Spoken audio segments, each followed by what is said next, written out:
গ্রীষ্ম বর্ষা পিনিতি ভরসা। হ্যাঁ, পিনিত শপিং সিটি।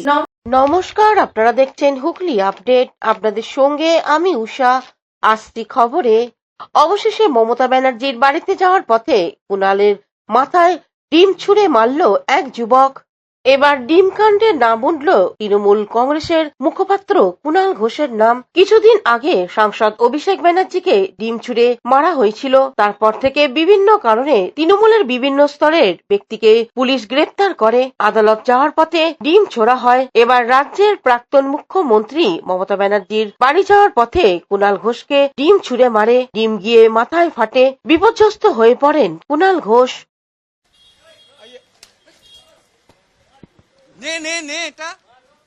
কৌশিক ঘোষের রিপোর্ট, হুগলি আপডেট। জগদ্দল বিধানসভা এলাকার বিজেপি নেতার বাড়ির সামনে ডাস্টবিনে পড়ে থাকা একটি বক্সের মধ্যে লাইট জ্বলতে ও নিভতে দেখে স্থানীয় বাসিন্দারা। এরপর ওই বিজেপির কর্মী রতনেশ্বর দাসের বাড়িতে জানানোর পর রতনেশ্বর দাস সঙ্গে সঙ্গে ভাটপাড়া থানায় ফোন করার পর ঘটনাস্থলে আসে ভাটপাড়া থানার পুলিশ এবং কেন্দ্রীয় বাহিনী।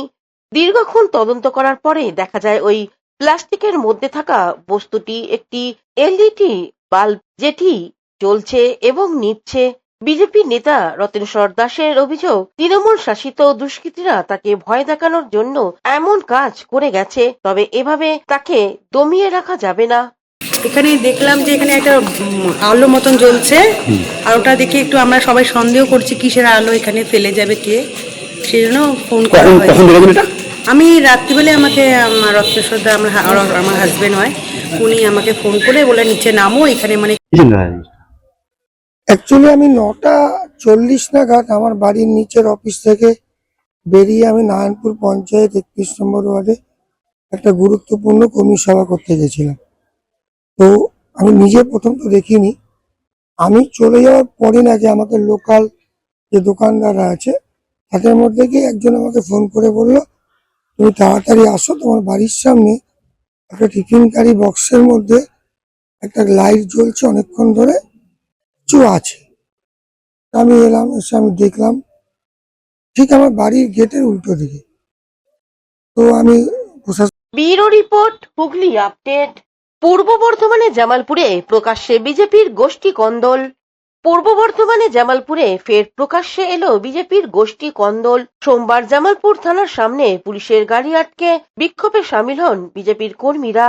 দলের দুই গোষ্ঠীর পারস্পরিক অভিযোগ পাল্টা অভিযোগের উত্তপ্ত হয়ে ওঠে থানা চত্বর। অভিযোগ, রাজনৈতিক চাপে বিজেপির দুই কর্মীকে অন্যায়ভাবে গ্রেপ্তার করেছে পুলিশ। অন্যদিকে দলেরই এক অংশের দাবি, অভিযোগ দায়ের হওয়ার পরও মূল অভিযুক্তদের বিরুদ্ধে কোনো ব্যবস্থা নেওয়া হয়নি। এক বিজেপি নেতা পরিস্থিতি নিয়ন্ত্রণে আনতে হস্তক্ষেপ করে পুলিশ। পরে বিক্ষোভকারীদের সরিয়ে দিয়ে ধৃত দুই কর্মীকে প্রথমে জামালপুর হাসপাতালে মেডিকেল করানো হয়, তারপর কড়া নিরাপত্তার বর্ধমান আদালতে পাঠানো হয়। ঘটনাকে কেন্দ্র করে জামালপুর জুড়ে চাপা উত্তেজনা রয়েছে। এলাকায় বাড়ানো হয়েছে পুলিশি নজরদারি। যারা অ্যারেস্ট হয়েছে আমাদের দীর্ঘদিনের বিজেপি ভারতীয় জনতা পার্টি কার্যকর্তা, এরা গত 10 বছর ধরে বিজেপি পার্টি করে আসছে এবং যারা এদেরকে অ্যারেস্ট করিয়েছে মিথ্যে বদনাম দিয়ে চক্রান্ত করে তৃণমূলের আশ্রিত দুষ্কৃতি দীর্ঘদিন তৃণমূল করে এসেছে। 4 তারিখের পর এরা রং মেখে বিজেপি হয়েছে। এরা হচ্ছে সব তৃণমূলের আশ্রিত গৌর সুন্দর মণ্ডলের লোক। এবং আমাদের দীর্ঘদিনের যে ভারতীয় জনতা পার্টির কার্যকর্তা, তো এখানে টিএমসি দুষ্কৃত যারা হচ্ছে গৌরসুন্দর মণ্ডলের নেতৃত্বে এখানে আমাদের দুটো কর্মীকে তার মদতে অ্যারেস্ট করা হয়েছে। আর আমরা আজকে থানাতে এসেছিলাম যাতে সুস্থ মীমাংসার মধ্যে আমাদের কর্মীকে ছাড়া হয়, কিন্তু ছাড়া হয় না, তাদেরকে কোর্টে পাঠানো হয়েছে। জামালপুর থেকে আশিস কুমার ঘোষের রিপোর্ট, হুগলি আপডেট। এখন নিয়ে নেব বিজ্ঞাপন বিরতি। বিরতির পর ফিরে আসছি খবরে। Blooming Bud School, where dreams become achievements. This year, our Class 10 CBSE achievers have made us proud once again, proving that with the right guidance, every dream can become a success story.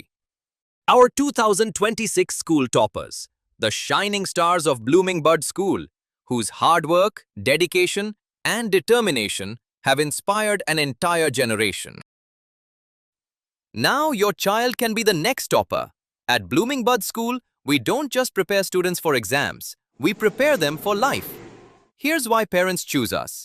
A.D. Ghosh Memorial Scholarship 2026 for deserving students. Free IITG and NEET coaching from classes 8 to 12. Smart and digital content-based learning, roller skating and all-round personality development. And a safe, inspiring environment where every child can grow with confidence. The next success story could be your child. Admissions are now open for Class 11, Science, Arts and Commerce. Limited seats, unlimited opportunities.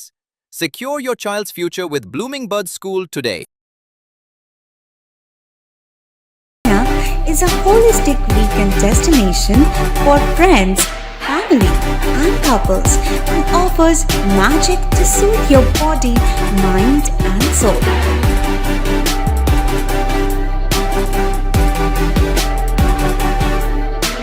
Aqua Marina, your customized magician. Welcome aboard and see the magic unfold. Amala nursing home. Enjoy a weekend at Vedam, the paradise of peace. A home away from home.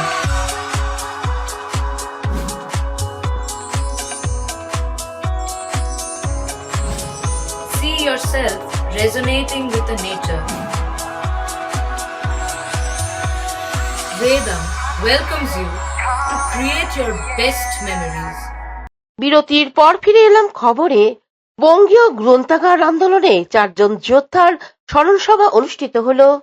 বঙ্গীয় গ্রন্থাগার পরিষদ হুগলি জেলা শাখার আয়োজনে গ্রন্থাগার আন্দোলনে 4 জন যোদ্ধার স্মরণসভা হয়ে গেল রিষড়া রেল পার্ক সাধারণ পাঠাগারে। রিষড়া মাহেশ আশ্রমে গ্রন্থাগারী প্রয়াত অশোক কুমার রায়, বইপ্রেমী অনবদ্য সান্যাল, সুবীর কুমার রায়, গৌতম কুমার বসুর জীবনে নিয়ে স্মৃতিচারণ করেন সংগঠনের প্রাক্তন সভাপতি, প্রাক্তন গ্রন্থাগার আধিকারিক অরুণাভ ভৌমিক, শরণেন্দু ভৌমিক, সোমনাথ ব্যানার্জি সহ বিশিষ্ট জনেরা। গ্রন্থাগার দরদি এই 4 জনের প্রতিকৃতিতে মাল্যদান করেন উপস্থিত সদস্যরা। বঙ্গীয় গ্রন্থাগার পরিষদের কর্মকর্তা অধ্যাপক কৃষ্ণপদ মজুমদার, শিবশঙ্কর মাইতি, গৌতম গোস্বামী সহ বিশিষ্ট জনেরা।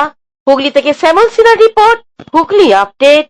দীর্ঘ 3 দশকেরও বেশি সময় ধরে সাহিত্য চর্চায় নিবেদিত প্রাণকবি বোধিসত্ত্ব মুখোপাধ্যায়কে 2025 সালে সাইনাস পত্রিকা স্মারক সম্মাননা প্রদান করা হল। চুঁচুড়া কিশোর প্রগতি সংঘ পাঠাগারে সভাকক্ষে এক সাহিত্য সমাবেশে কবির হাতে এই সম্বর্ধনা তুলে দেয় চুঁচুড়া থেকে ধারাবাহিকভাবে প্রকাশিত সাহিত্য পত্রিকা সাইনাস। 1990 সালে প্রকাশিত কল্প, টিপিকট থেকে শুরু করে সাম্প্রতিক কাব্যগ্রন্থ, বাকমঞ্চুরির এবং দীর্ঘ সাহিত্য যাত্রায় শতাধিক কবিতা ও একাধিক কাব্যগ্রন্থ রচনার মাধ্যমে বাংলা সাহিত্যের নিজস্ব পরিচিতি গড়ে তুলেছেন কবি বোধিসত্ত্ব মুখোপাধ্যায়।